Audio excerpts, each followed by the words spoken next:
By the time a man reaches 50 years of age, he has a 75% chance of having an enlarged prostate and a 33% chance of having prostate cancer. As he continues to age, these numbers continue to worsen. It's an accepted medical fact that if a man lives long enough, some kind of prostate problem is virtually guaranteed. Prostate problems are not, however, inevitable. There are 6 main causes of prostate problems.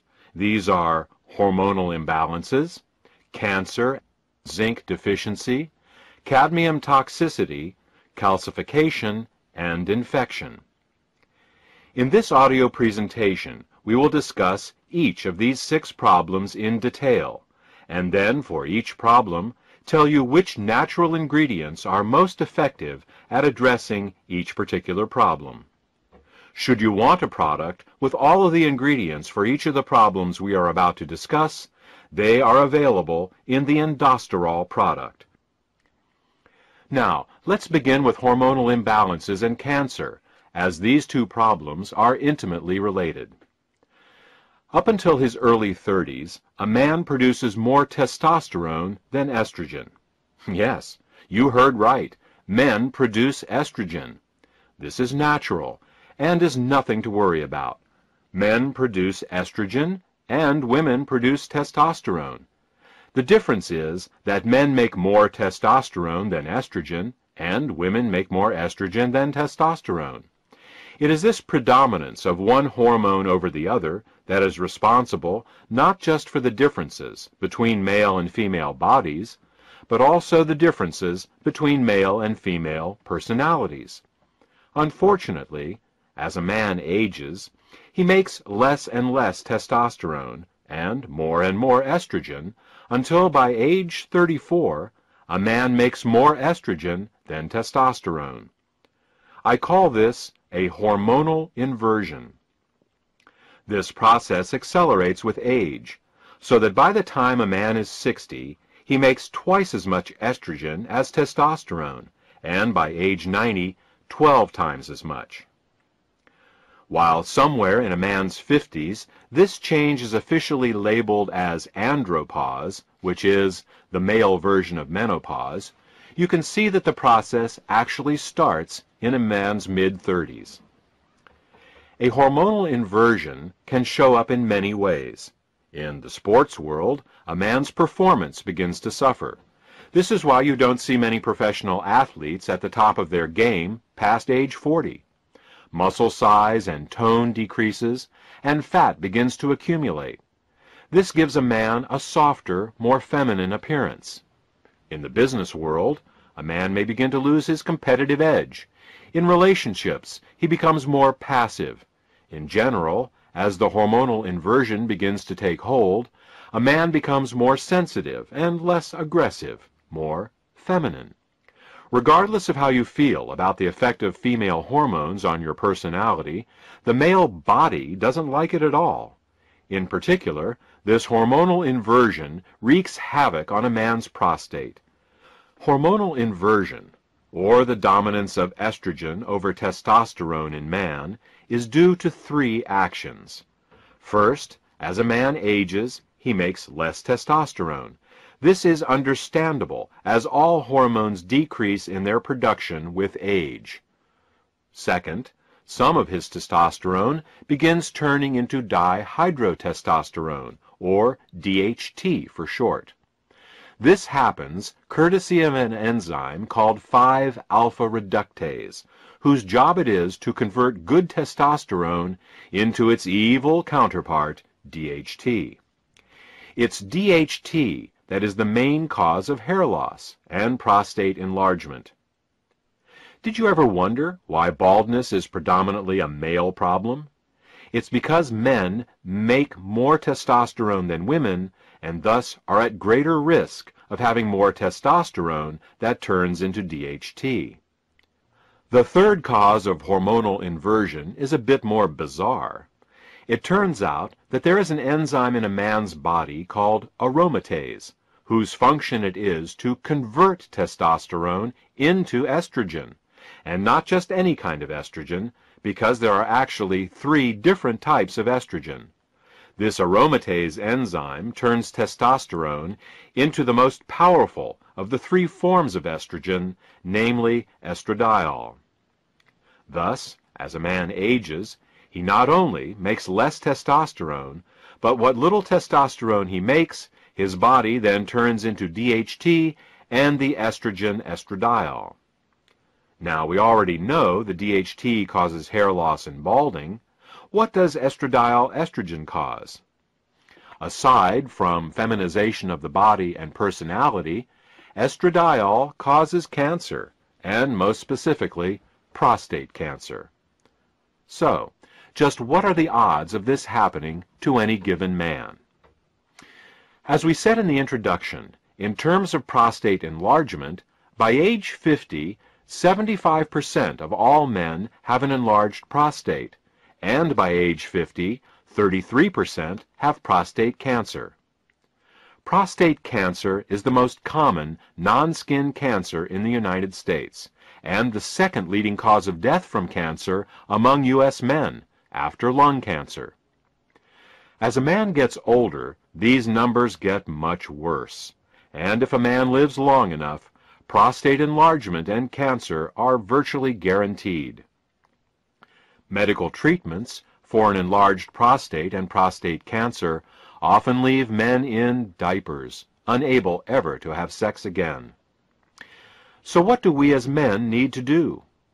We need to increase testosterone production, block the enzymes 5-alpha reductase and aromatase, and find some way of dealing with a prostate that has already become cancerous and enlarged. Alternative medicine has identified many natural ingredients that can help us do this, but the best of all of them are beta-sitosterol and ellagic acid. Beta-sitosterol suppresses both 5-alpha reductase and aromatase, so that takes care of DHT and estrogen. In terms of prostate cancer, animals treated with beta-sitosterol had 43% smaller tumors and had 1/2 the rate of metastases over untreated animals. Ellagic acid works by causing cancer cells to actually self-destruct. The technical term for this is apoptosis. Whenever a cell becomes cancerous, our DNA instructs it to self-destruct. This is one of the most powerful safeguards we have in preventing cancer. Unfortunately, some cancer cells manage to block this signal. These are the cells that go on to grow and form tumors. What ellagic acid does is to reinstate the self-destruct signal in these cancer cells. Ellagic acid does this for all cancers, but studies show that it is particularly effective at this for prostate and breast cancers. So, what should we do? Go out and buy some beta-sitosterol and... Well, first, you need a concentrated source of beta-sitosterol, and even the saw palmetto berry, the plant recognized as one of the best sources of beta-sitosterol, contains only 333 parts per million of beta-sitosterol. To get 1 gram of beta-sitosterol from saw palmetto, you would need to have over 6.5 pounds of saw palmetto berries. Furthermore, beta-sitosterol is very poorly absorbed orally. Less than 5% of what you take by mouth makes its way into the bloodstream, and then even less gets to the prostate itself. Thus, to absorb 1 gram of beta-sitosterol a day from saw palmetto berries, you would actually need to eat over 132 pounds of the berries a day. Ellagic acid is found in raspberries and pomegranates, but again, we have the same problem with absorption and concentration. Unless you have the digestive capacity of a 500-pound mountain gorilla, and you spent all day stuffing yourself with saw palmetto berries and raspberries, you would need to get a more concentrated source of beta-sitosterol and ellagic acid.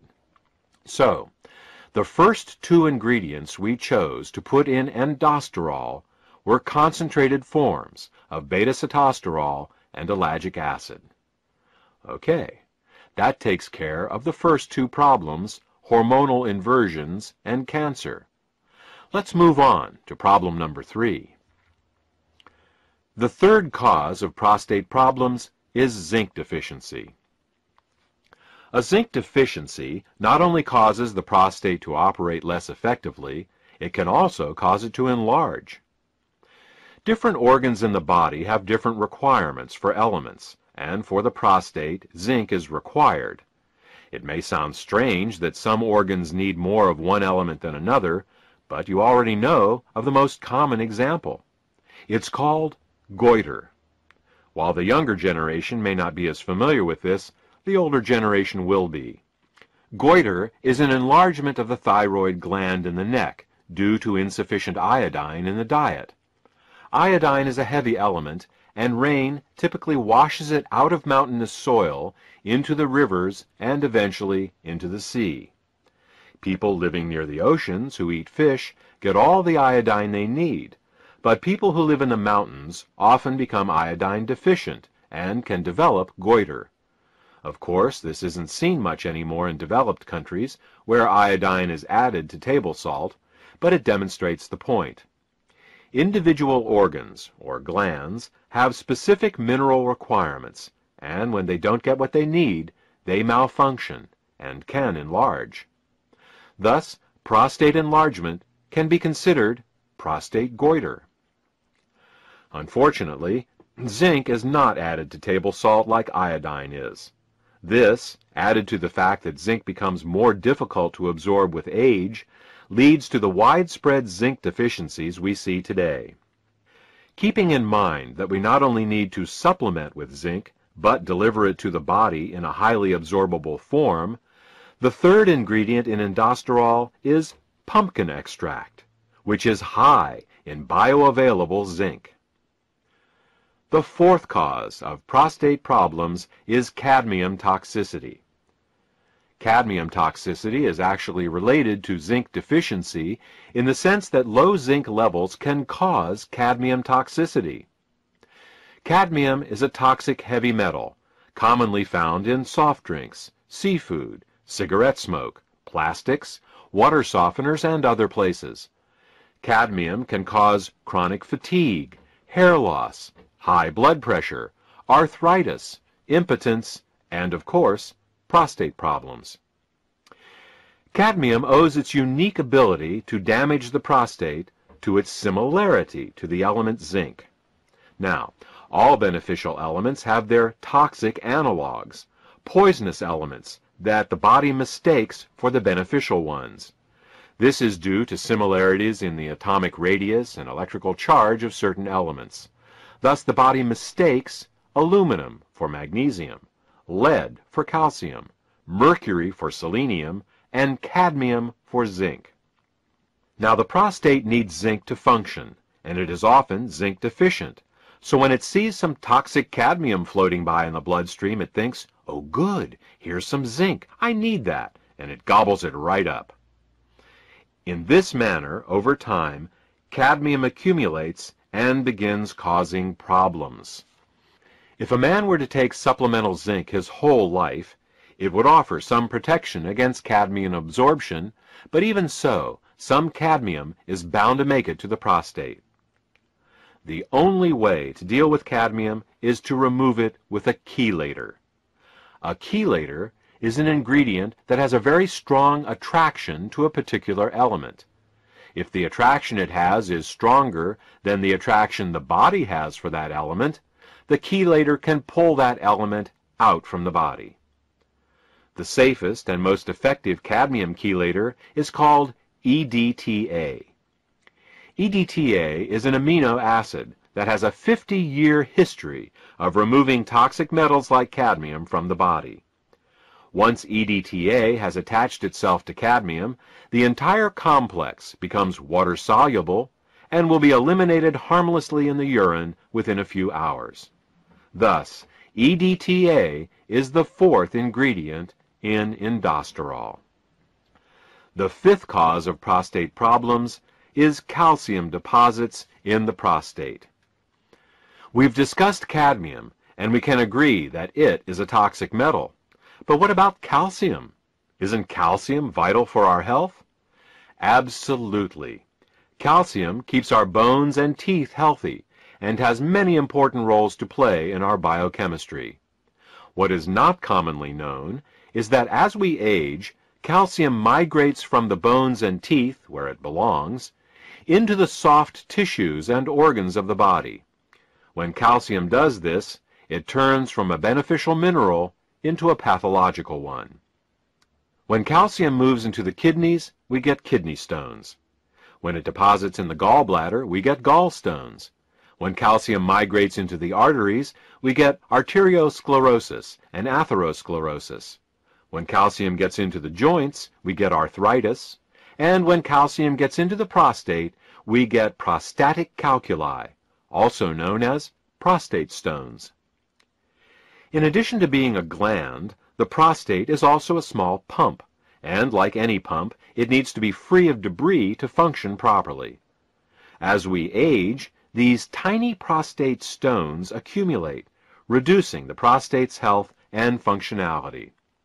Now, there are two ways to remove prostate stones. The first is a medical procedure that involves a catheterization. Ouch! The second is with EDTA, which goes in and pulls the calcium out, just like it removes the cadmium. Thus, EDTA serves double duty, supporting both the removal of toxic cadmium and also calcium stones.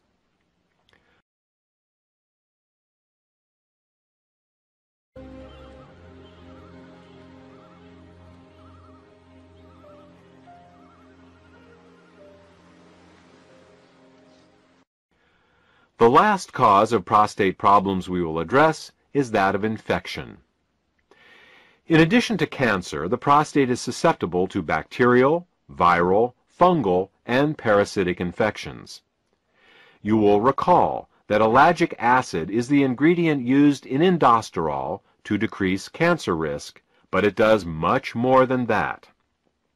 Ellagic acid is truly a remarkable ingredient. Ellagic acid is antibacterial, antifungal, antiviral, and antiparasitic as well. Ellagic acid is such a remarkable ingredient that it is well worth learning a bit more about it. Ellagic acid inhibits all bacteria by inhibiting the enzyme gyrase. Gyrase is only found in bacteria, and it is the enzyme that allows bacterial DNA to coil. Without this enzyme, the bacteria's DNA unspools, and the bacteria dies. Unlike traditional antibiotics that are specific to certain bacteria, ellagic acid works on all bacteria. Since gyrase isn't a human enzyme, inhibiting it does us no harm. Ellagic acid inhibits fungi and yeast by inhibiting the enzyme chitin synthase 2. Almost all fungi and yeast cell walls are built out of a polysaccharide called chitin, and chitin synthase 2 is the enzyme they use to make chitin. Thus, by inhibiting chitin synthase 2, ellagic acid suppresses the growth of almost all fungi and yeast. Again, chitin synthase 2 is not a human enzyme, so inhibiting it does us no harm. Ellagic acid inhibits many viruses by inhibiting the enzyme integrase. Integrase is an enzyme that many viruses need to enter a cell. As you know, viruses cannot reproduce without entering a cell, so by inhibiting this enzyme, many viruses can be inhibited. Again, integrase is not a human enzyme, and its inhibition does us no harm. Finally, ellagic acid inhibits parasites, but the mechanism of how this happens is not yet fully understood. While many people believe parasitic infections to be limited to third world countries, many people harbor millions of intestinal parasites their whole lives without ever knowing it. Thus, in addition to the effects of ellagic acid on prostate cancer, ellagic acid also deals with the infective aspect of prostate disorders. Ellagic acid is also an ingredient in endosterol. We have now discussed the 6 main causes of prostate problems: hormonal imbalances, cancer, zinc deficiency, cadmium toxicity, calcification, and infection. We have also discussed the ingredients best suited to deal with these problems, namely beta-sitosterol, ellagic acid, pumpkin extract, and EDTA. The last question to be answered is, in what form should these ingredients best be administered? The answer is, as a suppository. Suppository administration was chosen as the delivery mechanism for endosterol for two reasons. Firstly, rectal absorption is recognized as being some 20 times greater than oral absorption.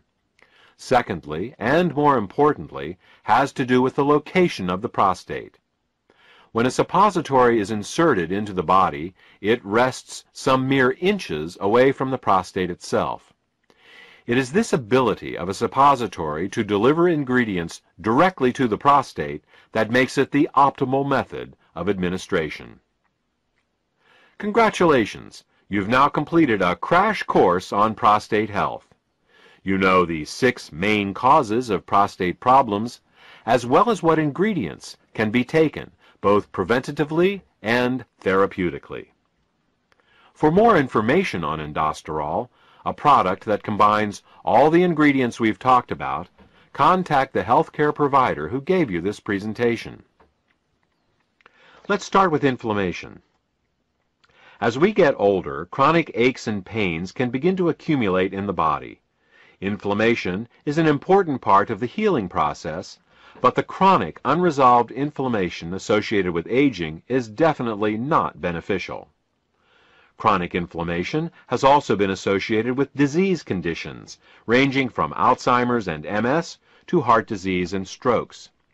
Clearly, inflammation is a problem that needs a solution. Unfortunately, many of the anti-inflammatory drugs used in the past have had disastrous side effects that have only shown up years later after their initial introduction.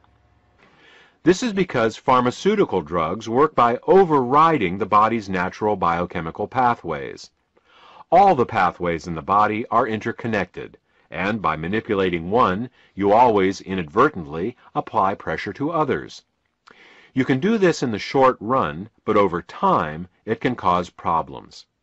Current examples of this include the terrible side effects found with Vioxx and Celebrex, including increased risk of heart attacks, strokes, and blood clots. The only way we can be sure of avoiding unforeseen side effects is to work with nature, not against it. In nature, the inflammation pathway is controlled through the fats and oils in our diet. Certain oils and fats increase inflammation, and others decrease it. Luckily, nature has supplied us with the saw palmetto plant. Saw palmetto oil works by inhibiting the same lipoxygenase and cyclooxygenase inflammation pathways that the pharmaceutical drugs do, but it does so in a manner that nature intended and is familiar with, that is, through dietary oils. Let's move on to circulation problems. In dealing with circulatory problems, there are two main issues to address, and they are blood viscosity and plaque.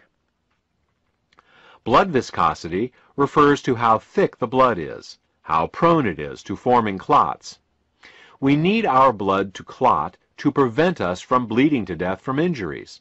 But when the blood becomes too thick, clots begin to form inside the body in the arteries and in the veins. These clots can decrease the flow of blood, leading to fatigue if they are small, and strokes and heart attacks if they are large. Fortunately, saw palmetto in general, and beta-sitosterol in particular, both inhibit platelet aggregation, which is what causes the blood to clot. Let's look at the second issue raised, that of plaque. Plaque are the blockages that grow inside the arteries, obstructing blood flow. Scientific studies have shown that beta-sitosterol supports the removal of fat directly out of arterial plaque. Many people think that all they need to do to take care of their circulation is to keep their cholesterol low. The truth is, it isn't the fat in the bloodstream that causes the problem, but rather the fat in the plaque itself. While lowering cholesterol may look good on a blood test, the real key is lowering the fat in the plaque and keeping the blood thin. Still, if a good blood test is important to you, you will be happy to hear that beta-sitosterol has also been clinically shown to support the lowering of LDL cholesterol and triglycerides. Immune function is the second issue we will address in this chapter. While most people believe that a stronger immune system is a better immune system, the truth is that what we really want is a strong and balanced immune system. A person suffering from allergies has a strong but unbalanced immune system. A person suffering from an autoimmune disease also has a strong but unbalanced immune system. To understand the concept of immune balance, we will compare the immune system of a person to the internal and external security of a ritzy nightclub. In a nightclub, there are doormen and bouncers. The job of the doormen is to make sure that only the right sorts of people are allowed in. The job of the bouncers is to wander around inside the nightclub and toss out anyone that starts causing trouble. In order for the nightclub to operate successfully, there needs to be a balance between the doormen and the bouncers to keep the nightclub running smoothly. On the other hand, if the doormen are too aggressive and the bouncers are too passive, or vice versa, the nightclub will have problems. Let's look at the first scenario: overly aggressive doormen and passive bouncers.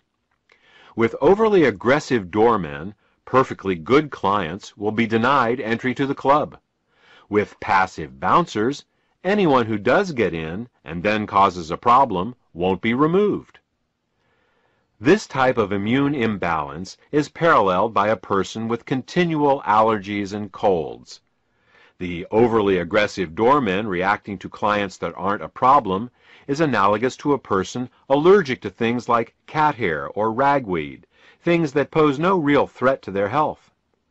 The passive bouncers, letting clients get drunk and cause problems inside the nightclub, are analogous to a weak immune system, low on natural killer cells, unable to get rid of infections and cancer cells.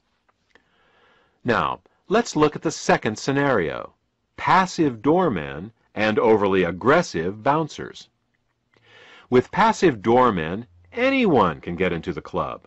With overly aggressive bouncers, peaceful and valuable clients are tossed out, and the fights between the bouncers and normal folk just there to have a nice time are always breaking out. This type of immune imbalance is paralleled by a person with an autoimmune problem. The overly aggressive bouncers fighting with peaceful patrons that aren't doing anything wrong is analogous to a person whose immune system is attacking their own body's tissues, such as rheumatoid arthritis, lupus, or MS. You can see now that before we attempt to strengthen an immune system, we should first balance it.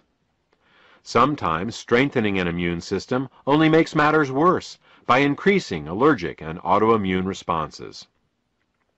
Fortunately, beta-sitosterol has the unique ability of being able to balance the immune system, the doormen and the bouncers, so to speak. For those of you who are more scientifically minded, beta-sitosterol has an adaptogenic effect on Th1 and Th2 ratios. It is this ability of beta-sitosterol to balance the immune system that gives it the seemingly magical ability to support such a wide range of immune disorders. The last issue we will address is that of female health. Based on everything we have discussed in the first part of this presentation regarding the prostate, it may come as a surprise to learn that the ingredients in endosterol are also beneficial for supporting female health. In fact, saw palmetto has a long history of use for both men and women. It has been used as a reproductive tonic for women, increasing libido, fertility, and increasing milk flow in nursing mothers. It has also been prescribed to relieve painful periods, to regulate the menstrual cycle, and for pelvic inflammatory conditions, including salpingitis and ovarian pain.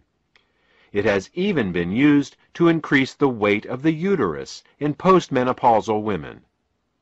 Saw palmetto also has an affinity for the urinary system and has been taken to relieve urinary infections and fluid retention. This brings us to the end of this presentation. We started talking about a product for the prostate, continued with circulation, inflammation, and immune disorders, and ended discussing women's health. That's one of the nice things about working with natural ingredients. Instead of getting unexpected side effects, you get unexpected side benefits. You start working on helping one problem, and you end up helping lots of problems that you didn't even know were related. I hope this information has been helpful to you.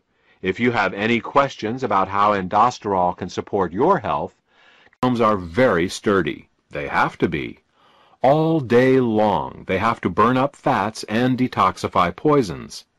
But they have a specific weakness, an Achilles heel, if you will, and that is phthalates.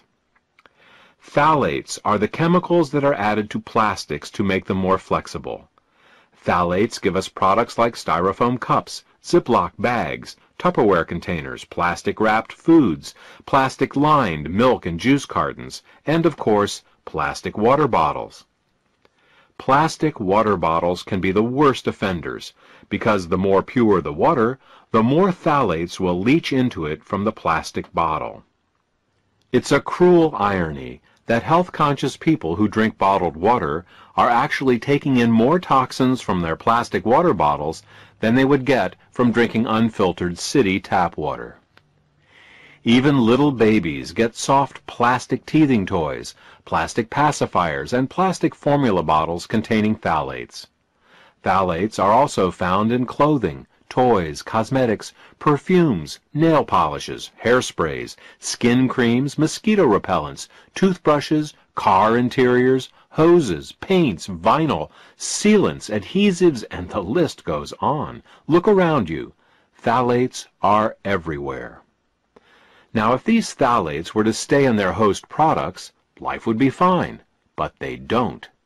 You see, phthalates aren't chemically bound to the materials they are added to. They leak into our water, into juice, into milk, and into the foods they are supposedly protecting.